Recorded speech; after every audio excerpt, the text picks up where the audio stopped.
is Ravinehart Renditions, a woodworking podcast. For the first theme that we're doing, I guess I thought I'd have a little fun, and we went with scrap wood and cutoff projects. A couple of them that I did. One of them is this little guy, this little snowman that I made for my wife for Christmas, and ended up making some snowman ornaments too. It's just a piece of maple and little sticks I found in the yard for the arms, and a paint marker to make his hat. I talk about a story stick on one of the posts, and this is the story stick that I use for him. This top of his hat, his brim, each body section is marked, and then I use those lines to part off at that point.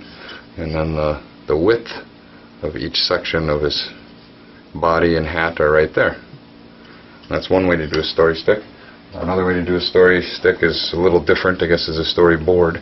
My dad makes a project that involves scroll saw pedals that are glued into something like this, and we have the angles marked along with what sizes we need to have, and that way we can reproduce them when he needs them. One thing, I had a chunk of cherry sitting around, so I made a mallet. Didn't really know what else to do with the cherry, and works good. Some scrap plywood and a piece of paper. I made a Fibonacci scale gauge. I'm not really sure which way you call that, but there's plans out online. It helps with proportions when you're designing things. Well, these little guys, I have 4 of them, and they help with when I make boxes. You take the piece, you have 2 of them, and you use the clamp here on this cutout part, and helps hold your boards at a 90.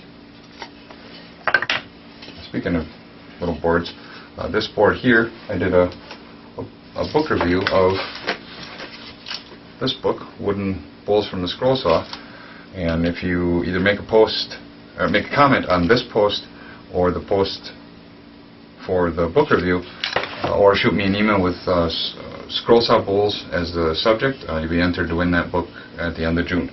And that pretty much, you can take any board 5x5 and have a pattern, and there's several patterns in the book, and there's another link to Scroll Mania on the links page that kind of walks you through how to make those, and the patterns anyway. And it's just take a flat board and you cut rings, and the book walks you right through pretty much making a bowl. You can do some fun patterns with it. Make them out of some different wood and different shapes. And if you want to, you can even get a little adventurous and do like a vessel too.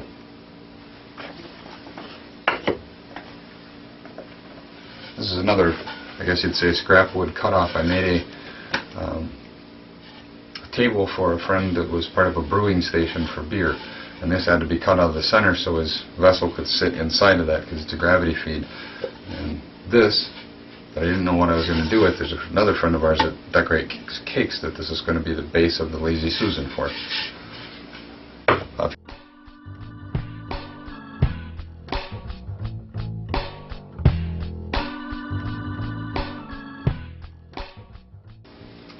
Another thing my father and I want to try, we found a book making wooden fishing lures.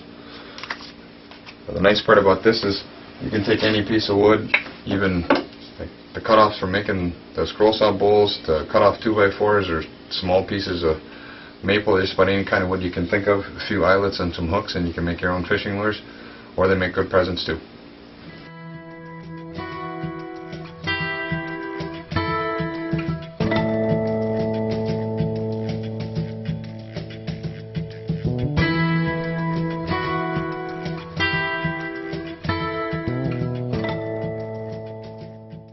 If you look around the shop, there's a lot of things that ended up was scrap wood. The racks for my chisels and my carving tools, the shelves behind me were just pieces of plywood that I didn't really know what to do with. Even parts of the bench that I use were scrap wood pieces. There's always a use for something.